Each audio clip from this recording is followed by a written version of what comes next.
قرآن مجید فرقان حمید کے ہر پارے سے آیت کو منتخب کر کے اور نبی کریم علیہ الصلاۃ والسلام کے مبارک نام کے وسیلے سے دعائیں مانگنے کا سلسلہ جاری ہے۔ آج 16ویں پارے کی جس آیت کا انتخاب کیا وہ آیت کیا ہے؟ فرمایا منہا خلقناکم وفیہا نعیدکم ومنہا نخرجکم تارۃ اخری۔ یہ آیت کریمہ جب کسی مسلمان کو قبر میں اتار دیا جاتا ہے اور اس کے اوپر مٹی ڈالی جاتی ہے اس وقت پڑھی جاتی ہے، لیکن مجھے حیرت اس بات پر ہوئی جب میں نے یہ آیت ایک ایسے شخص سے سنی کہ جس کا بظاہر حلیہ مسلمان والا نہیں لگتا تھا، بلکہ جس کا دور دور تک اسلام سے تعلق بھی نہیں تھا، لیکن میری حیرت کی انتہا نہ رہی جب یہ آیت کریمہ بالکل صحیح تلفظ کے ساتھ انہوں نے پڑھ دی، اور اس کے بعد جو اس پہ تبصرہ کیا وہ بہت غور طلب بات ہے۔ وہ تبصرہ کیا کیا کہ آپ سوچ رہے ہوں گے کہ یہ آیت کریمہ تو جب کسی مردے کو سپرد خاک کیا جاتا ہے اس وقت پڑھی جاتی ہے، تو یہ میں نے کیوں پڑھی؟ کہا کہ اس لیے کہ آج میں عرب کے زندہ حکمرانوں پر خاک ڈال رہی ہوں، کیونکہ وہ عرب کے حکمران آج جو مردہ دل ہو چکے ہیں میں انہیں زندہ ہی دفن کر رہی ہوں، کیونکہ خوفناک اور غم زدہ کرنے والی خبر یہ ہے کہ آج یہودیوں کے پارلیمنٹ کے اندر وہ بل پاس ہوا کہ جس کے اندر 11,000 فلسطینی جو ان کے پاس قید ہیں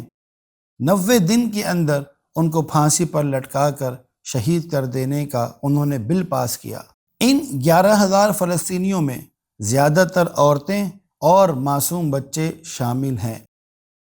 اور اس بل کے پاس ہونے کے بعد انہوں نے جو خوشی منائی اس خوشی میں چھلکتے جام اور ان کی چیمپئن نکل رہی تھی۔ افسوس کی بات یہ ہے کہ اس بل کے پاس ہونے پر کسی مسلم حکمران کی طرف سے کوئی رد عمل نہیں آیا۔ یہودیوں کی اس خوشی سے اندازہ لگایا جا سکتا ہے کہ محبوب کریم علیہ الصلاۃ والسلام کی اس امت کو دنیا سے جلد نکالنے کی آگ جو ان کے دل میں بھڑک رہی ہے وہ کتنی تیز ہے۔ مجھے شکایت ان یہودیوں سے نہیں، کیونکہ وہ تو وہی کر رہے ہیں کہ جو ان کے خون میں شامل ہے۔ مجھے شکایت عرب کے ان حکمرانوں سے ہے کہ جن پر پوری امت مسلمہ کو فخر تھا۔ اے حکمرانوں، کہ اللہ رب العالمین نے تمہیں اس لیے نوازا تھا کہ تم حق پر قائم رہنے والے اپنے بھائی اور بہنوں کا ساتھ دینے کے بجائے عیاش پسند بن جاؤ۔ اے ظالم حکمرانوں، اگر تم عیاش نہ ہوئے ہوتے تو آج یہ باطل ظالم دجالی بیت المقدس کے باشندوں کو پھانسی پر لٹکانے کے بل پر سائن کیے جانے پر خوشی کا اظہار نہ کر رہے ہوتے۔ اس پاک سرزمین کے ناپاک حکمرانوں کے دل میں ذرا بھی ایمان بچا ہوتا تو آج اس بل کے اوپر یہ دستخط نہ کیے گئے ہوتے۔ لیکن میں ایسا کیوں کر رہی ہوں؟ یہ سوال کرنے سے پہلے مجھے یہ سوچنا چاہیے تھا کہ یہ تو وہ ظالم حکمران ہیں کہ جب 70,000 معصوم فلسطینیوں کو شہید کیا گیا جب ان کے دل میں کوئی حرکت پیدا نہ ہوئی۔ مجھے یہ سوچنا چاہیے تھا کہ یہ وہ بے ضمیر حکمران ہیں کہ جب غزہ کے معصوم بچوں کے چھیچڑے اڑائے جا رہے تھے اس وقت یہ عیاش عرب حکمران اپنی دولت ایک رقص کرنے والی پر لٹا رہے تھے۔ مجھے اس سوال سے پہلے یہ سوچنا چاہیے تھا کہ یہ وہ بے ضمیر حکمران ہیں کہ جب غزہ کے مردوں کو وہاں کے کتے کھا رہے تھے اس وقت بھی ان کے دلوں میں کوئی جنبش نہ ہوئی۔ اے عرب کے حکمرانوں، غزہ کے معصوم باشندے تمہیں پکار رہے ہیں،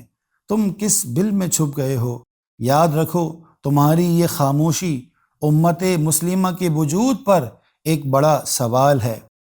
اے عرب کے حکمرانوں، شاید تم یہ بات بھول گئے کہ ایک عدالت میرے اللہ کی بھی لگنی ہے جہاں پر ذرے ذرے کا تم سے سوال کیا جائے گا۔ آج غزہ کی اس تباہی پر اگر ہم خاموش ہیں تو یاد رکھیے کہ ایک وقت وہ آئے گا جب ہماری نسل ہم سے یہ سوال کرے گی کہ جب عدل، انصاف کا اور انسانیت کا جنازہ نکالا جا رہا تھا اس وقت یہ عرب حکمران اور مسلمان کہاں تھے؟ اس وقت شاید ان کو جواب دیتے وقت ہمارا اور تمہارا پسینہ چھوٹ جائے گا۔ عرب کے حکمرانوں کے ساتھ ساتھ مجھے شکایت پاکستان کے حکمرانوں سے بھی ہے کہ وہ بھی اس بل کے پاس کیے جانے پر خاموشی اختیار کیے رہے۔ مجھے شریف حکمران کو اس بات کو یاد دلانے کی ضرورت ہے کہ جب انہوں نے ایٹم بم بنایا تھا تو یہ غزہ کے مسلمانوں نے خوشی کا اظہار کیا تھا کہ آج ہمارا مسلم بھائی ایٹمی پاور بن گیا ہے، اب ہم پر کوئی ظلم کرنے والا نہیں ہوگا، کیونکہ اب اگر کسی نے ہم پر ظلم کیا تو یہ ہمارا مسلمان بھائی جو ایٹمی طاقت بن چکا ہے وہ اس کو منہ توڑ جواب دے گا۔ آج امت مسلمہ کے دل مردہ ہو چکے ہیں، ہمیں کیا کرنا ہے؟